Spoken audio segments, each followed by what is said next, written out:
Such a conversation. The cooperative movement has existed in Uganda for a century, but experienced a setback during the NRA Liberation War, which left many limping or completely wiped out, and are now demanding compensation from government.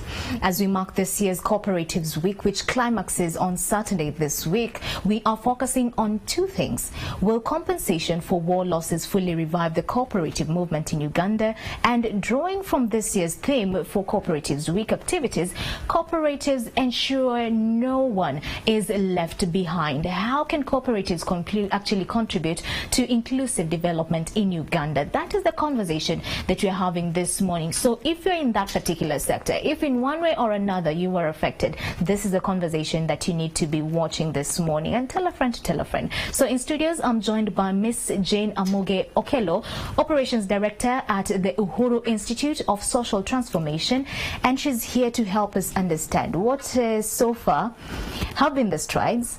Do we have any cooperatives that have been compensated so far, and much more. But before we get into that, how about we give this conversation some context? So Mr. Isaiah Wabulo, Production Manager, Bugisu Cooperative Union, actually was part of us this week. We did touch base with him, and he gave us some background to do with this. So how about we take a look at this?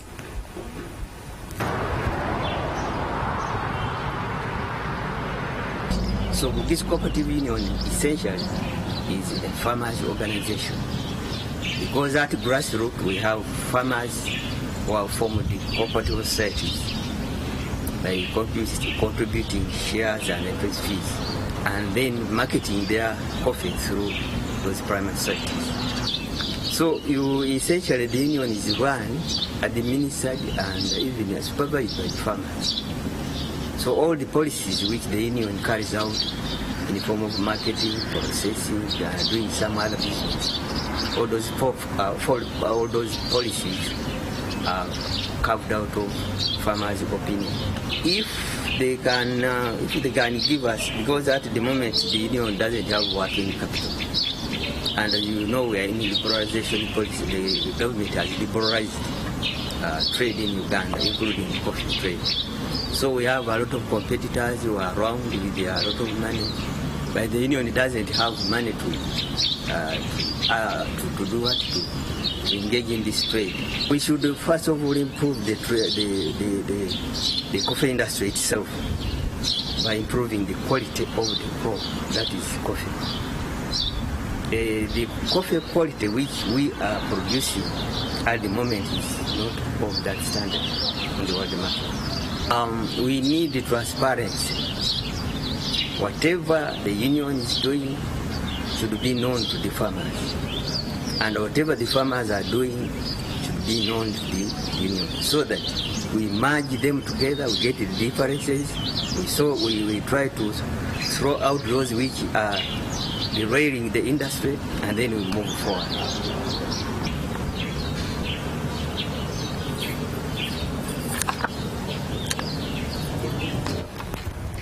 All right, so that was Mr. Isaiah Wabulo, Production Manager at the Bugisu Cooperative Union, and he still says that some things need to change, especially when it comes to matters to do with transparency between the union and the cooperative, so to speak. Ms. Jane, you have been at the forefront of this, especially now that we're still in the Cooperatives Week, of course. With the main theme this year being cooperatives for decent work. Why is it taking so slow for us to put this behind us? I mean, it's been years down the line. Cooperatives about people, and the state of the cooperatives reflects the state of the people themselves. Mm-hmm. If you see that the cooperatives are not working out to the context of today, the context of a liberalized market, the context of globalization, we should ask ourselves as Uganda whether Uganda is actually ready for business. Because without the so many thousands of Bugisu in Bugisu Cooperative Union doing things differently, taking care of the coffee in their gardens as they are supposed to do, and harvesting at the right time, and having transparent AGMs, and also trading in ways that they kind of take care of the needs of the consumers, then we can always have this conversation. So it's not just about cooperatives themselves, but it's about how we are aware of the environment of trade. But that said, I think the future is actually bright for cooperatives. Okay. Yes. And I want to say something about the perception about the sector. We all think that cooperatives are a thing of the past. It's a thing for old people. It's a thing for farmers. And I think that as we saw Bugisu Cooperative Union, there are a lot of cooperatives in other sectors. Right. There are cooperatives in agribusiness. There are those in the financial sector. There are over 6 electricity cooperatives that the Rural Electrification Agency is working with. So cooperatives are actually occupying a whole lot of businesses that we need to take recognition of. And just borrowing from the global perspective, you realize that the consumer cooperatives are actually stabilizing a lot. Correct. For instance, in Europe, a lot of people go to supermarkets owned by cooperatives. Yes. And if you hear about cooperatives like Migros in Switzerland, they make chocolates, they make all these things that you'd ideally go to in the supermarket.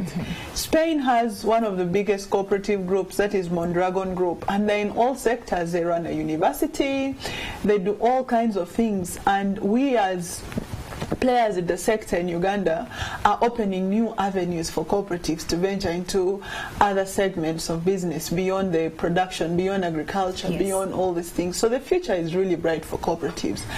And we actually also attracting young people like yourself to join cooperatives, yes, so that when you see an old man who is about 60 in Bugisu, you don't feel like, no, that's a thing for the old people. So yeah, the future is extremely bright for us. So Jane, we're trying to demystify that whole cooperatives conversation. Like you rightly said, it's true. Anywhere you'd hear of a cooperative, you just think of agriculture. I know.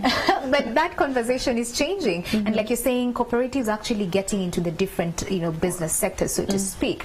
But still sticking to matters to do with compensation, especially after the NRA war, honestly. As much as the future is bright, maybe for other cooperatives, I'm sure these cooperatives that are affected with this particular war cannot stand and articulately say that the future is bright.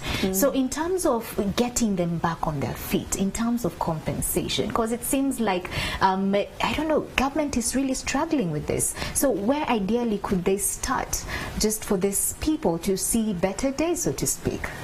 I think government can choose to prioritize cooperatives if indeed government is interested in getting cooperatives up and running. I have seen scenarios where traders were affected in Southern Sudan, and government was very fast at compensating these traders. Right. These cooperatives lost over 30 years ago, and their claims are very clear. If you go to Masaka Cooperative Union, they have evidence of what they lost. If you go to Wamala, they have evidence of what they lost. Teso Cooperative Union has, all these unions actually have evidence of what they've lost. And they have approached government. Now, in their desperation to get some of them compensated very fast, some of them have gone alone.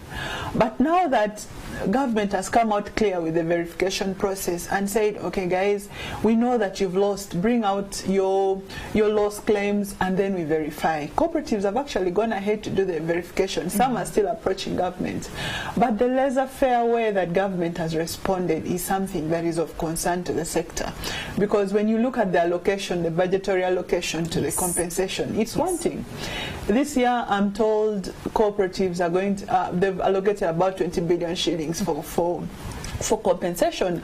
I remember last week I had a conversation with Masaka Cooperative Union, and they were expecting to receive about 10 billion shillings.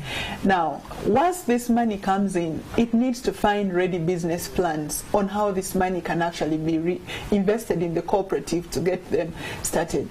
In the absence of ready business plans and a clear strategy on how this money is going to be used, I bet you not, it's going to be squandered. Right. Corruption is not only in government. Corruption is not only, even in cooperatives. People will still steal this money if there is no clear business plan and strategy on where these cooperatives need to go. So what I'm saying is that this money is vital. If used well, there is a clear transformation agenda the cooperatives could achieve. Right. However, if these cooperatives have leaders that have situated themselves to enrich themselves with this compensation, we could have another story on how this money has been squandered. So there are things for us to actually look out for. Yes, so it's actually the exact thing that Mr. Wabulo there in Bugisu was saying, you know, already they are having issues to do with transparency. So how about when this money is come? But let me ask you this, you know, Jane, now that that is critical, a critical, you know, area of concern, you know, where we know that, you know, like you said, corruption is not just in government, but if this money is come to a cooperative that hasn't planned on how to use these monies, then like you're saying, we're still going to have, you know, these headlines in the news. So shouldn't that essentially be a criteria that government needs to put in place for them to compensate cooperative XYZ? They say, before we compensate you, we need to see a clear plan on how you're going to use this money. Shouldn't that be the case? I think that's the ideal, but then also when you think about it, these monies are voluntary. It's like if I owed you money, and when it's time for me to pay, I put terms and conditions that, you see, Mala, before I give you your money, you should give me your business plan on how to work on it. You know. Yeah, so it is ideal that government could have put in place clear or stricter ways these monies could be used so that the cooperatives work. But then again, the cooperatives could argue that this is our money, you don't tell us how to use it. So I think that the whole fight against graft needs to actually stretch to the cooperatives as well. If you're talking of IGG's role, if it is functional anyway, because there is all these anti-corruption attempts, others are coming from State House, others are coming from all kinds of corners. I think that government's effort towards graft should actually be expanded to cooperatives, because we're dealing with real issues. People are stealing. People are stealing. They are stealing, and that's why government has continued to come up with strategies, for instance, for the financial cooperatives to ensure there's regulation, and that's why there's conversation on how some cooperatives could be regulated under Ministry of Finance, or how these other types of cooperatives can be regulated better under the Ministry of Trade, Industry and Cooperatives. So there's a whole conversation on how to ensure that cooperative members are protected, and that conversation needs to carry on, and it needs to actually be implemented in a manner. You know, they always say that the power lies in the masses. Absolutely. If we have people watching today, especially them that are members of these cooperative unions, and they really know what you're saying is very authentic, and it's actually happening in their own cooperative union, where we have the bigwigs in these cooperatives who are embezzling funds and, you know, mismanaging the same. Where should they start? Is there hope? How can they clean house, so to speak? Cooperatives are value-based entities, and they are actually governed around 7 principles. The first principle for cooperatives is actually voluntary entry and exit. That means you must have a purpose why you've entered this cooperative. The other is democratic control, meaning that as you're in that cooperative, you own it, and therefore you want the decisions that are made in that cooperative to be to benefit you. So you'll want to protect it. When you're in the AGM, you'd want to vote the right leaders. Right. Now, just like we have in the political landscape, a lot of people are not paying attention to the kinds of leaders that they actually elect in their cooperatives. So you find that someone who is able to vote by, you know, in cooperatives, people also vote buying. Yes. That if someone is able to buy their way through to the leadership, whether they are corrupt or they are not the right leaders, you find some of these people in the leadership. So the aspect of democracy actually needs to be treated with the seriousness that it needs, that it deserves, so that these cooperatives have the rightful leaders. The other thing is economic participation, and that is very key. That principle is that cooperators, the owners of this business, should finance it. They should capitalize it. If it's a savings and credit cooperatives, they should save money. But a lot of people haven't understood their role as far as being in a cooperative is concerned. Right. They go in and behave like they are receiving a service from some entity X, like from a Stanbic Bank whose shareholders are in South Africa. But we're saying that in a cooperative, for economic development, members actually need to finance the cooperative. When I heard the production manager at Bugisu saying that they're struggling with financing, the Bugisu have money. If they actually love their union, they should be able to finance it. They need to inject it themselves. They ought to inject money in the cooperative. The other thing is autonomy. a lot of cooperatives, and what I would call genetically modified cooperatives, they're not real. They're not original cooperatives. GMO cooperatives. Yeah, there are those we call political cooperatives, those that are initiated by politicians. There are those that are NGO cooperatives because an NGO has asked you to form. So they are not organic enough to get the level of autonomy that should enable them to thrive.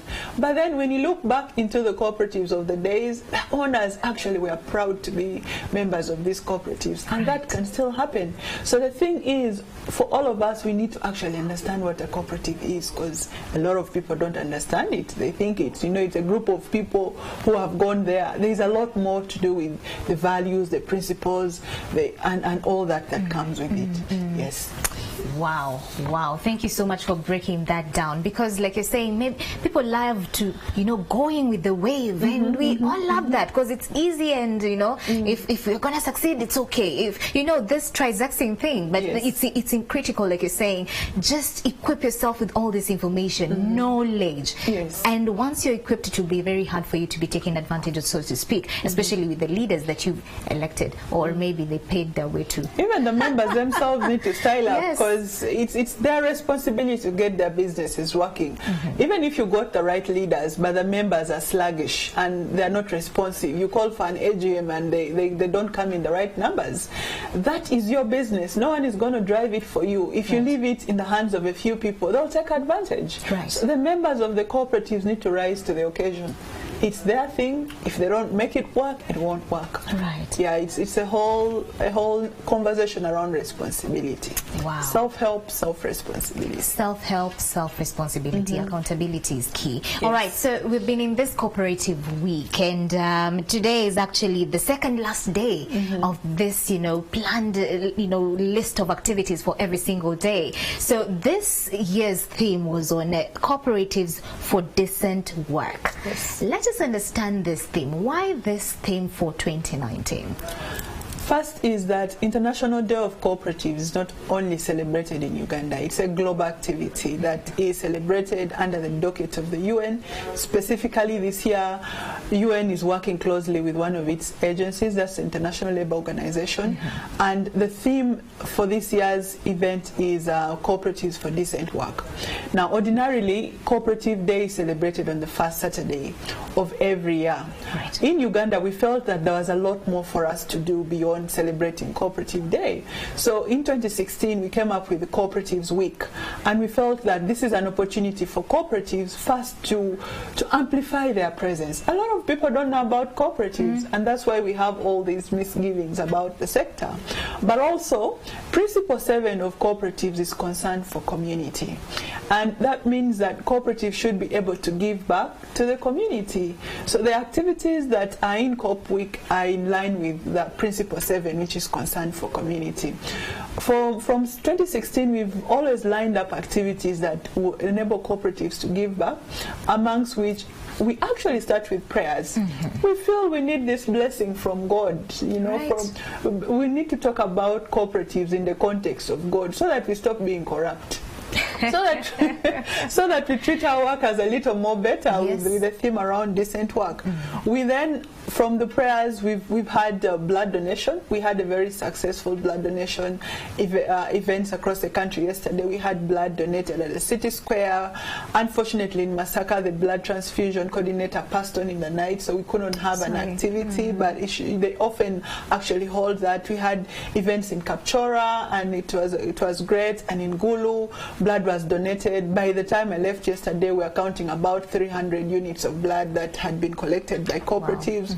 And that is our contribution to saving life. The other thing we've done is planting trees. Our country, people are cutting trees and not planting. So as cooperatives, we've always planted trees. From 2016 to date, we've planted over 1 million trees. Is it just planting trees or making sure that they also, you know... Yeah, we take care of them because they're actually planted in clearly gazetted areas where the trees need to be planted. The other thing we've always done is have the cooperative symposium, and tomorrow we have the symposium at Silver Springs Hotel. Still, we will be discussing decent work, and we'll be having partners like the Ministry of Labour, Gender and Social Development, NSSF, FUBRA, cooperatives, Ministry of Trade, Industry and Cooperatives. So the whole conversation is really on decent work.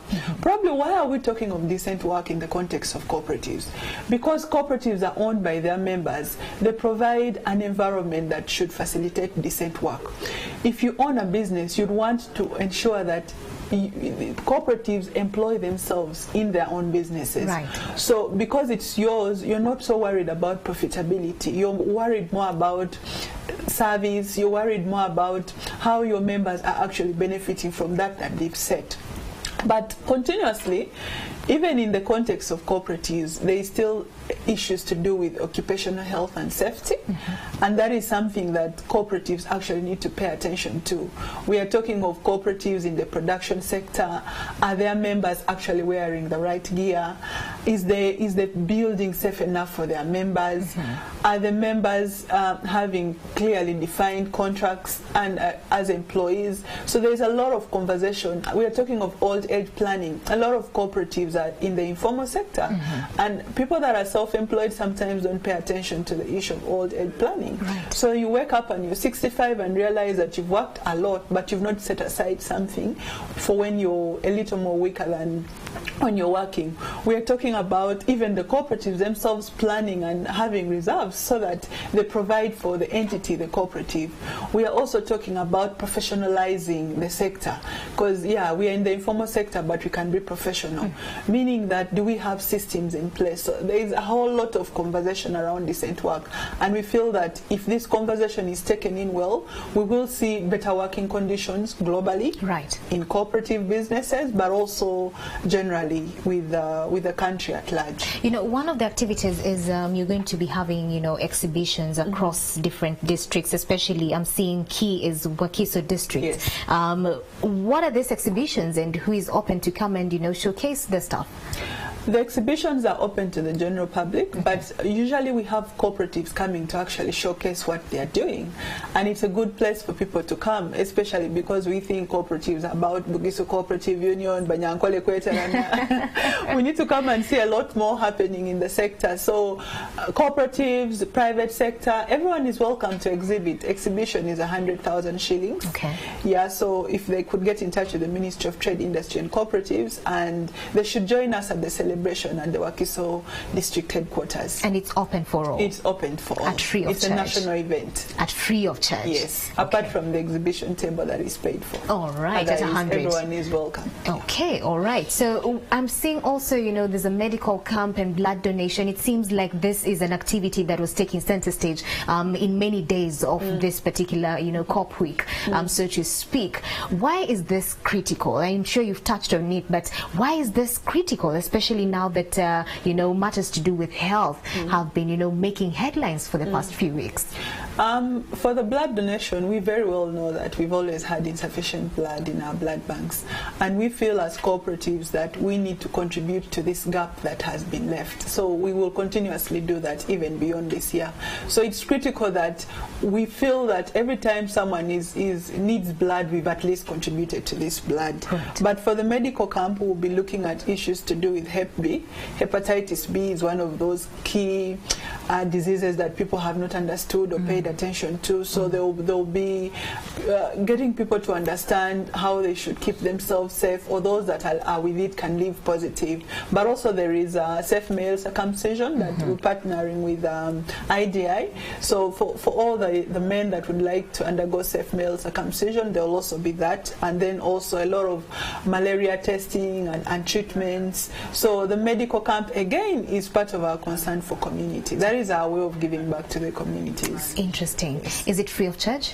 Yes. Hepatitis B vaccination as well? Is it free? There is going to be a lot of conversation instead, awareness around hepatitis B. And I think it's a critical conversation because even today in the dailies, with regards to hepatitis B vaccination, now the Ministry of Health is saying that children ought to be vaccinated immediately at birth, yes. And not as 6 months after birth, as has been the case over the past few years. But thank you so much, Jane, for spearheading this. It's a critical conversation, and I think now that we're changing even the perception with regards to cooperatives, that it's not just for the old folks, but for all of us. Yes. And cooperatives, it doesn't mean that it's only a sector, a space for people who are interested in agriculture and farming, so to speak, but every single sector. So as we bring this to a wrap, what are your last remarks? I want to invite Ugandans to actually join cooperatives and to say that if we want to hit our goals and targets around Vision 2040, we need to embrace cooperatives. And for government, I think it's a sector that needs to be prioritized. And if we are talking of still Vision 2040 and making sure that Ugandans are not left behind, the SGDs, all of this can be achieved within cooperatives. So budget prioritization, we need a strong ministry, independent ministry of cooperatives that is well staffed with enough money that can actually reach out to the grassroots. Ugandans are still mainly in the rural areas, so if government actually invested in cooperatives, all these development trajectories are going to be realized. So everyone is welcome, you're welcome. I'm told Nation Media actually has a SACCO, yes. which is a financial cooperative, so yes. as far as media is concerned, you're doing well. So yeah, let's rock it. Let's all be in cooperatives. Let's rock it. Yes. Let's rock it. All right, thank you so much, Miss Jane Amugi-Okello. She is the Operations Director at the Uhuru Institute of Social Transformation. What are your views? The hashtag is Morning at NTV. We are taking a short commercial break, but Morning at NTV still continues.